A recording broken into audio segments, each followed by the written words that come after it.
Hello, and welcome to another issue of Comic Book Days. This is issue or episode number 2, and this is for the Wednesday of October 2nd. However, this is as I'm recording it. It is October 7th on a Monday, so I'm a little late with this, but the haul was pretty big, so I had to actually make a couple trips. Anyways, I'm Alan D. Lyons, author of Hostage 100 and Full Steam Ahead.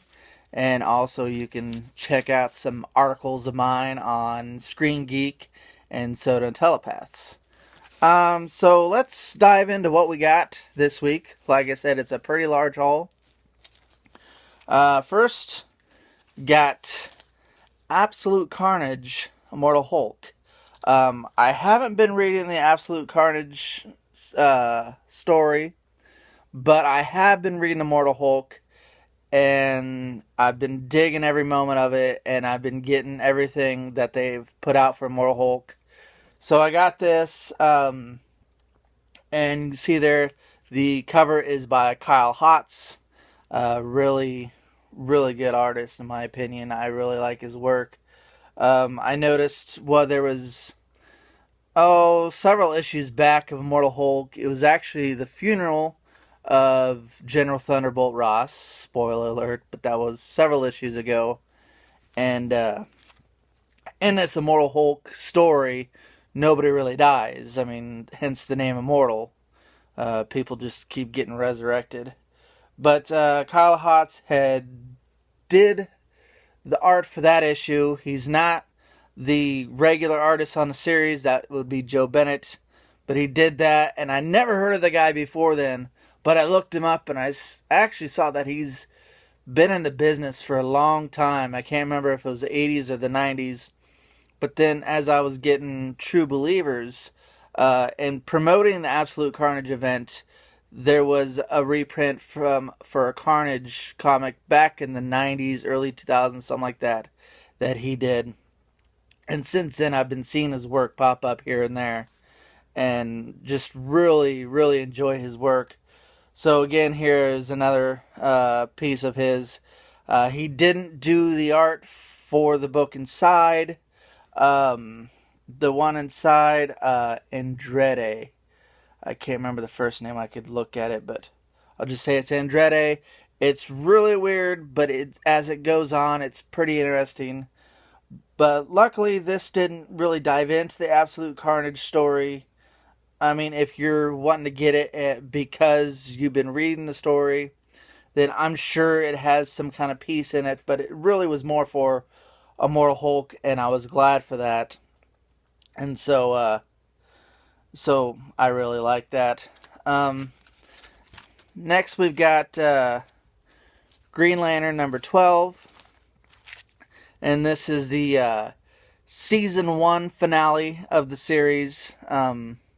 I should say it's The Green Lantern, new series that started last year from Grant Morrison and Liam Sharp. Even though Grant Morrison is supposed to be this really legendary writer, I mean, the story is not bad, don't get me wrong, but it's Liam Sharp's work that's really drawn me to this. And so this kind of wraps up the story that they've been telling for the first 12 issues, or the first season, if you will. Then we got a True Believers. This is Uncanny X-Men. It's called His Name is Bishop. I believe it's supposed to be the first appearance of Bishop. However, I'm going to tell you right now, Bishop isn't until the very last panel, the very last page, and that cover right there is what it is. But the art for that is Waltz Portacio. I can't ever say his name right, but I've been really getting into his work as well. I've been reviewing some X Factor issues of his from the 90s over on Soda and Telepaths. Recently, he helped out Rob Liefeld on his new Major X miniseries. And, a lot of people complain about Rob Liefeld, about his work. That was actually not bad in Major X. It was pretty good. But for an issue or two, Waltz Portacio did it, and of course that was hit it out of the park. And so, but this is Waltz Portacio as well, and really good stuff. I think John Byrne wrote the script. Um, yeah, so True Believers, they're reprints from the 90s. So, as I was saying, John Byrne, he wrote the script for this. He's usually known for drawing the X-Men comics, where Chris Claremont wrote them, and then John Byrne would write them. But kind of getting a little mixed up in words because, well, John Byrne, flipping back and forth as you can see here. But so yeah, he wrote this one. I'm gonna say he's a better artist than he is a writer, but Portacio is a very good artist, so that's what did it for this. Excuse me. And then here we got a free. I got a free preview of Hill House Comics from DC Black Label. DC Black Label is a new imprint of theirs. They've been putting out more mature stuff. They did Batman Damned, which the first issue had some controversy to it. Didn't notice it when I read it. Till next day, people were freaking out about it. I wasn't really looking for it, but looked back and there it was. And they also did Superman Earth 1. I've gotten the first couple issues of that, really good. But here we've got some original stories from Joe Hill. I can't remember his name at the top of my head, but he's Stephen King's son. And there's a picture of him inside here, and he looks, I never seen him before, but he looks just like his dad. But he's continuing the legacy of horror stories, really good, complicated stuff like Stephen King does. So he's extended his work to comics, and he's got his own line with DC Black Label.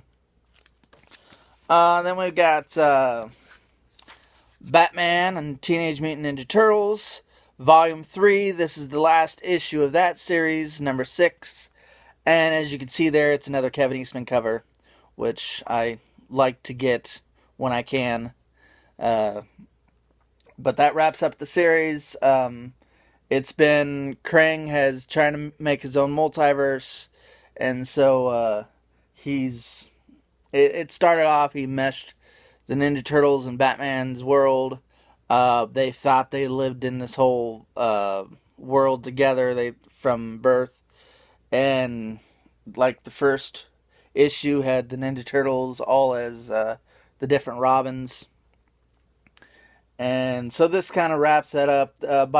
By the end here, they know that Krang is messing with them, and the Turtles from Turtles Prime, as they call it, the original ones from the Eastman and Laird comics, they've came in and they've helped out, and the art for them has been by Kevin Eastman. So not only has he done this variant cover, but he also did work for the issues inside. We've got Old Man Quill, number 10. Let me get here. This is in the universe, as Marvel's this multiverse, but this is in the universe of the Old Man.